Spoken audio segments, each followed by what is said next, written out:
¿Alguna vez se ha preguntado qué subyace en el proceso de intercambio de bienes entre dos personas? La teoría de la utilidad nos da ciertos conceptos básicos y luces sobre lo que es este proceso. Ciertamente es un concepto bastante profundo que nosotros tocaremos de forma superficial, pero un poquito lo que vamos a ver en las láminas y un poco lo que usted tiene que investigar va a permitirnos entender, saber las limitaciones y cuáles son los alcances de ciertos modelos que emplearemos más adelante para los procesos de toma de decisiones o para dar soporte a las cuentas que nosotros vamos a trabajar. Lo anterior nos lleva, aunque sea de forma muy superficial, a tratar el concepto de utilidad. Al igual que en otras áreas del saber humano, se presentan vocablos que pueden ser interpretados de diferente manera. Uno de ellos es esta palabra. Para nuestros intereses iniciales, dentro del alcance de la asignatura, tenemos que el significado económico de utilidad es poder para satisfacer deseos humanos. La utilidad que tiene un objeto para un individuo está determinada por él. Por lo anterior, la utilidad, al igual que el valor, no es algo inherente al objeto mismo, sino a la persona que lo posee. La utilidad es la satisfacción que deriva del objeto y valor es una apreciación de la utilidad en términos de intercambio. El valor no debe confundirse en los estudios de ingeniería económica con el costo o el precio de un bien. En la teoría de la utilidad se supone que los consumidores poseen una información completa acerca de todo lo que se relaciona con su decisión de consumo, y esta es una premisa fundamental en el modelo empleado para entender este concepto, pues conocen todo el conjunto de bienes y servicios que se venden en los mercados, además de conocer el precio exacto que tienen y que los mismos no pueden variar como resultado de sus acciones como consumidores. Adicionalmente, también conocen la magnitud de sus ingresos. Por lo tanto, la actitud del consumo de bienes será diferente para cada uno de ellos, independientemente de la satisfacción que deseen obtener. De lo anterior se deriva la idea de definir a la utilidad como la cualidad que vuelve deseable un bien. El propósito de una parte de los esfuerzos de la ingeniería económica es determinar la forma en la que puede alterarse un medio físico para crear la mayor utilidad al menor costo en términos de las utilidades que vayan a generarse.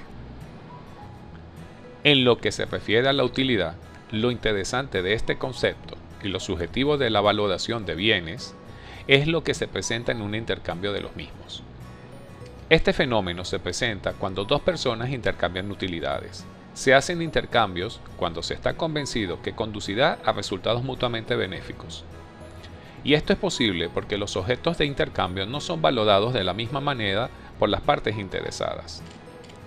La economía de intercambio se hace posible porque el consumidor evalúa las utilidades de consumo casi totalmente bajo consideraciones subjetivas.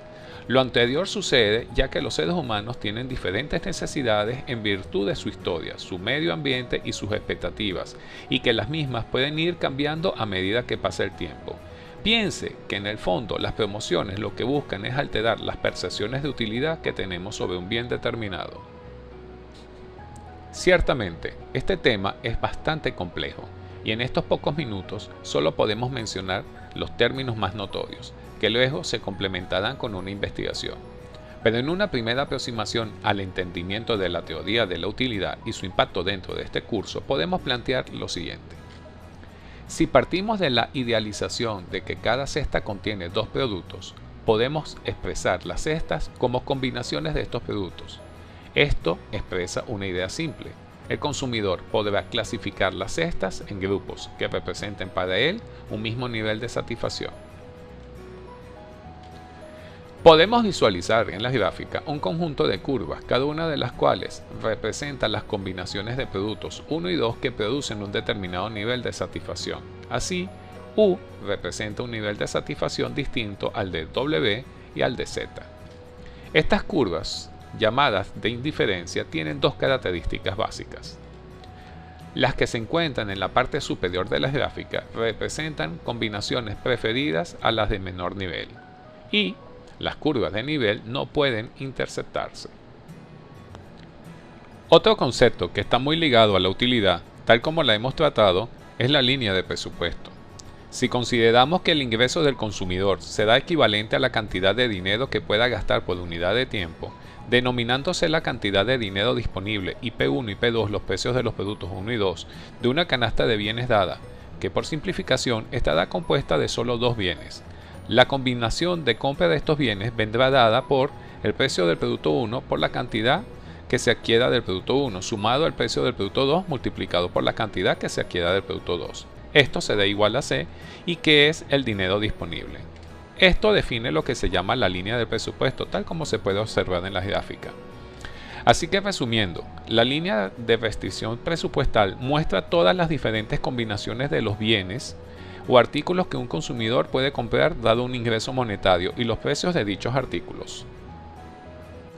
Un consumidor se encuentra en equilibrio cuando, dado su ingreso y las restricciones de los precios, maximiza la utilidad o la satisfacción total que obtiene de sus gastos. Es decir, que un consumidor está en equilibrio cuando, dada la línea de restricción de su presupuesto, alcanza la curva de indiferencia más alta. En la figura se observan tres curvas de indiferencia y la línea de restricción presupuestal para un bien dado.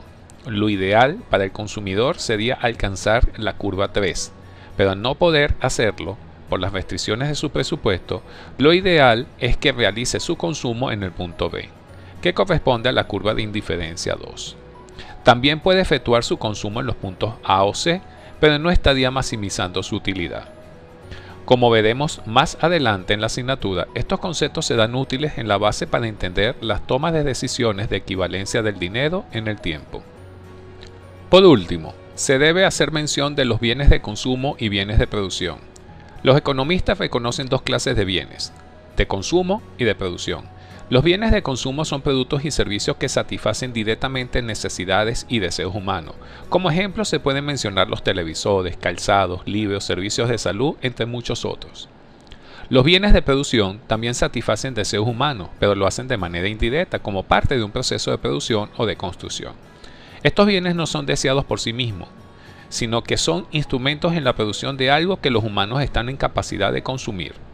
El fin último de las actividades en ingeniería económica, hablando en general, es proveer bienes y servicios que los humanos puedan consumir para satisfacer sus deseos y necesidades a un precio adecuado.